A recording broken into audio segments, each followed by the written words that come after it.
ang economic zone, wala tayong sovereignty. No country in the world has a sovereignty sa kanyang economic zone. Mga tol, may babala ang National Maritime Council tungkol sa pagkakawatak-watak mga tol ng mga Pilipino. Kaugnay mga kapatid dito sa issue nga sa West Philippine Sea. Alam niyo mga tol, dapat kahit na ano man ang mga political affiliates ninyo, kahit na anong kulay pa ng mga politikong sinusuportahan ninyo, dapat pagdating sa karapatan ng ating bansa, dapat nagkakaisa tayo eh. Kaso bakit tayo nagkakawatak-watak? Pag-usapan natin to mga tol, samahan ninyo ako. I'm just a young nigga chillin' on it. First time I seen ice was a Alright, magandang araw sa inyong lahat. Welcome ulit sa ating bagong video reaction, review, commentary, opinion, criticism at kung ano-ano pa. Tayo mga kapatid, mga Pilipino, nagkakaroon mismo ng debate dahil hindi naman lahat talaga nakakaunaw at nakakaintindi doon sa mga technical issue dito, sa technical terms dito sa mga issue dito sa West Philippine Sea. No, maraming hindi pa rin nakakaintindi at marami mga kapatid ang naniniwala na lang basta-basta sa kung ano yung sinasabi ng mga idol nila.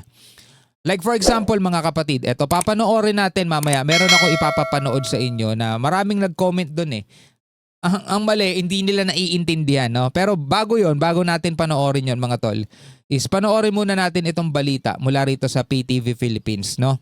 Ito nga tungkol sa babala ng National Maritime Council tungkol sa pagkakawatak-watak ng mga Pilipino dahil nga dito sa issue na to. Nabawasan ang mga barko ng China sa West Philippine Sea base sa pinakahuling monitoring ng Philippine Navy.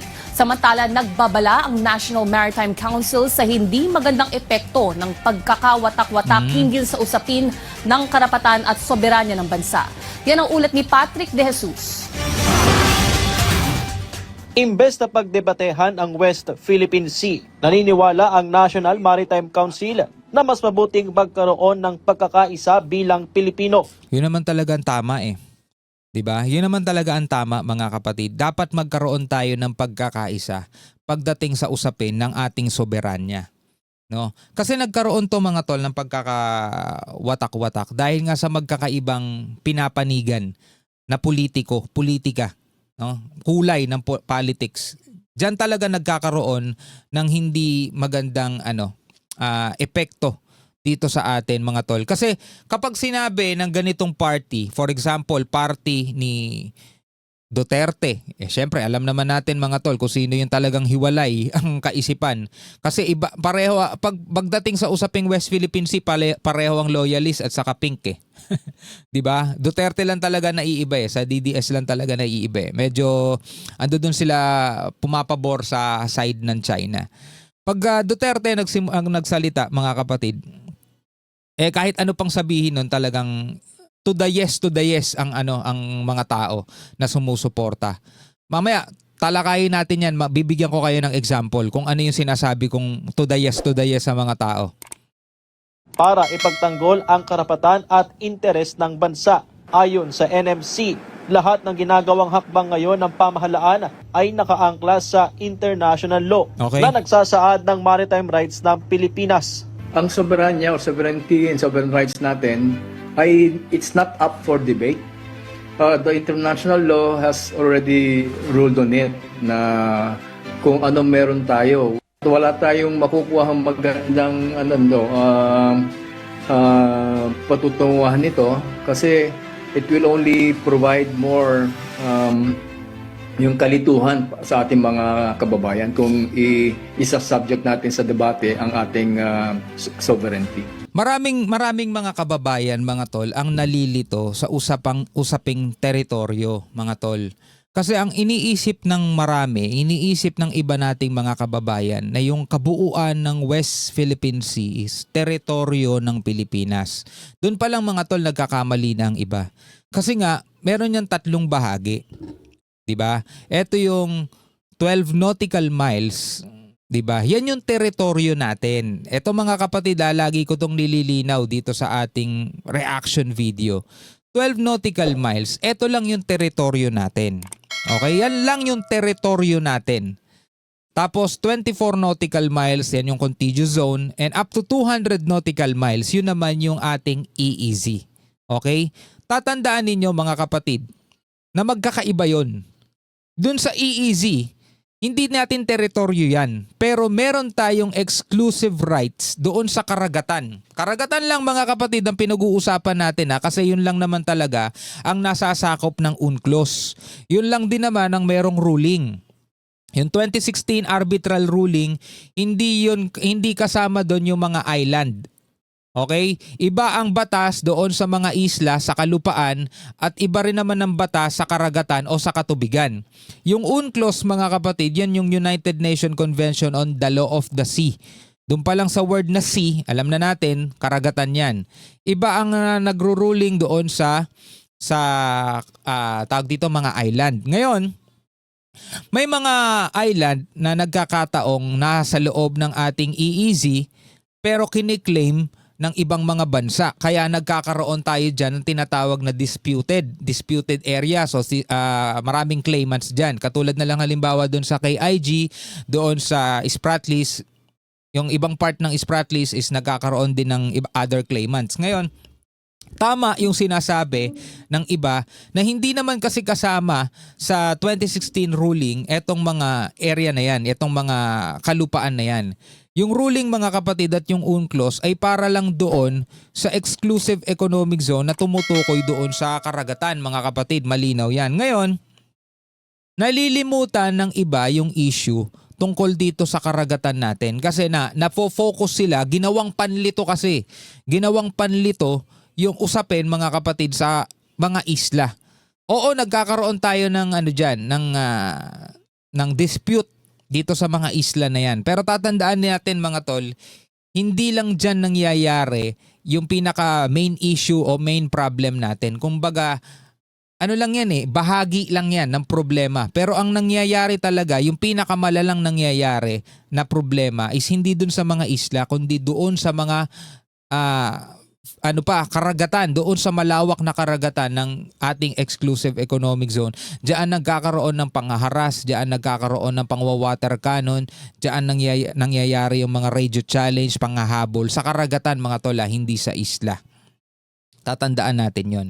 So, tatandaan nyo mga tol yung tatlo. Exclusive economic zone, yun yung 200 nautical miles, yung ating 12 nautical miles territorial sea at saka yung contiguous zone, yung 24 nautical miles.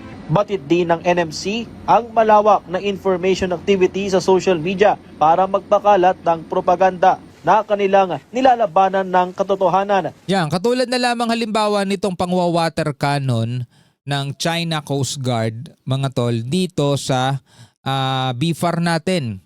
Ito'y nasa karagatan, ha? Hindi naman kasi pwedeng umandar ang mga barko natin sa lupa Kaya nasa karagatan mga tol, nasa loob ng EEZ natin. Sa mga nangyayari sa karagatan. Pinakamabisang panlaban sa disinformation ay hindi pananahimik. Ginagawa natin ito sa tinatawag nating yung Transparency Initiative. Kaya kapag malinaw ang facts na sinasabi natin, hindi basta-basta uubra ang mga propaganda o mga kasinungalingan na naririnig natin sa ibang mga sources. Suportado rin ng NMC ang ideyang dapat na bisitahin ng mga itinalaga o halal na opisyal ng pamahalaan ang West Philippine Sea. Kasi unfortunately, hindi kasi nila masyado na-appreciate yung sitwasyon sa ground, ika nga, Ano ba ang meron doon sa, for example, sa Kalayaan Island Group, sa Pag-asa, Barangay Pag-asa, o sa municipality ng Kalayaan. Teritoryo natin yon, merong mga tao doon. It is a local government unit. Anong sabi ni Senator Marcoleta, mga kapatid? Atin yan. Sa isang interview niya kay Connie Sison at saka kay Igan Arnold Glavio, nilinaw doon ni Senator Marcoleta na atin yan.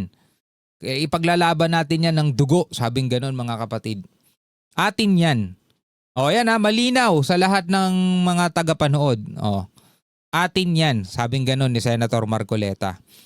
Ngayon, meron siyang solusyon para hindi natin i-give up etong Kalayaan Island Group kung idodrawing natin yung mapa ng exclusive economic zone. Kasi nga, ang issue dyan mga tol, kapag drawing natin yung mapa ng EEZ natin is hindi natin maidodrawing yung tawag dito, yung Kalayaan Group. Kasi, kumbaga, eto yung exclusive economic zone, tas nandirito sa taas yung Pag-asa Island, di naman natin pwedeng iganon yun, di ba? Kaya pag i-drawing natin yun, mawawala talaga yung Pag-asa Island. Pero kasi sa ibang example na lang yung Guam at saka yung Hawaii, kahit i-drawing ng US yung kanilang exclusive economic zone, iba kasi yung issue dun eh. Part yun ng teritoryo nila dahil yun ay kontrolado nila. So parang Pag-asa Island, part ng teritoryo natin kasi kontrolado natin yun. Kahit na hindi siya kasama doon sa EEZ natin. So ngayon, sabing gano'n ni Senator Marcoleta, hindi magkakaroon ng West Philippine Sea 1 at West Philippine Sea 2. Sabi niya gano'n, mga tol. Pero ang pinakapunto, malinaw na sinasabi niyang atin ang Kalayaan Island Group.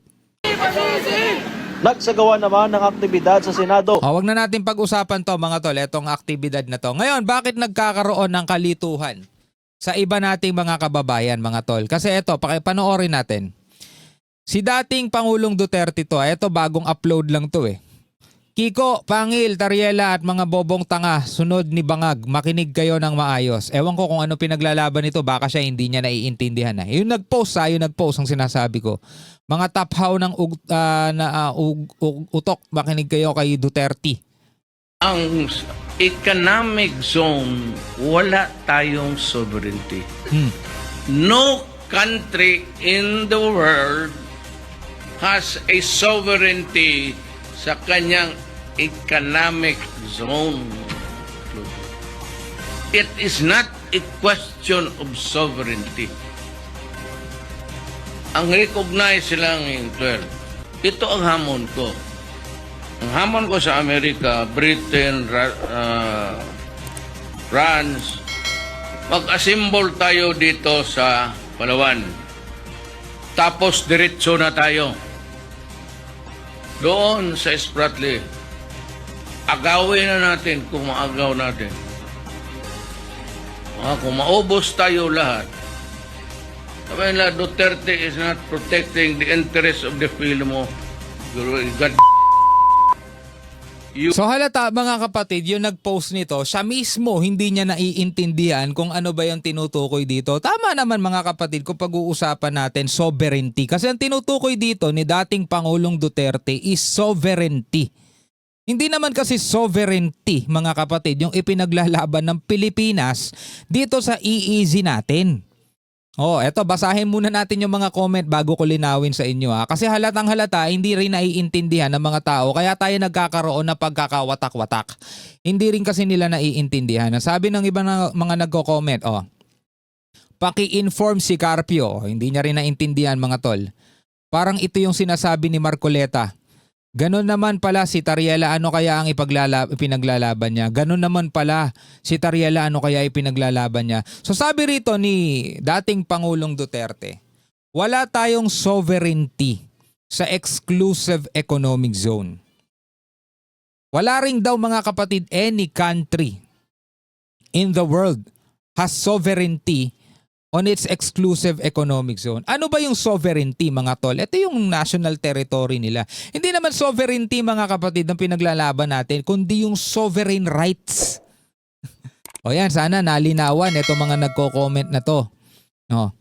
Ibig sabihin ni PRRD, maritime sovereignty lang ang sa Pilipinas sa EEZ. Ang Pilipinas walang territorial sovereignty, sea or land area sa EEZ. Pwedeng-pwede ang Filipino fishermen sa EEZ maghanap buhay pero meron consultation. Ipaalam lang sa China?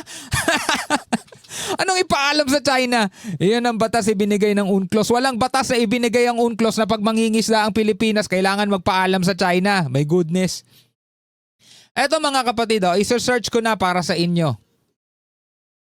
So eto, sovereignty represents a state supreme absolute authority over its land and territorial waters. Meron tayong sovereignty doon sa 12 nautical miles, 12 nautical miles territorial sea. Doon tayo merong sovereignty. Pero eto yung sovereign rights. Sovereign rights, limited specific rights focus on economic exploitation, fishing, drilling oil within a 200 nautical mile EEZ. Wala man tayong sovereignty. Ito kasi yung sovereignty. O yan ha, para dun sa mga nagko-comment dito sa video na to na hindi nila naiintindihan. Kaya tayo nagkakaroon ng pagkakawatak-watak kasi hindi naiintindihan ng marami. O yan ha, talino talaga ni Tatay Digong. Wow! Hindi mo kasi naiintindihan. Yan dapat ang presidente. ay alam lahat ng batas. Sa tingin ninyo, hindi alam ng Coast Guard yan? Yan o.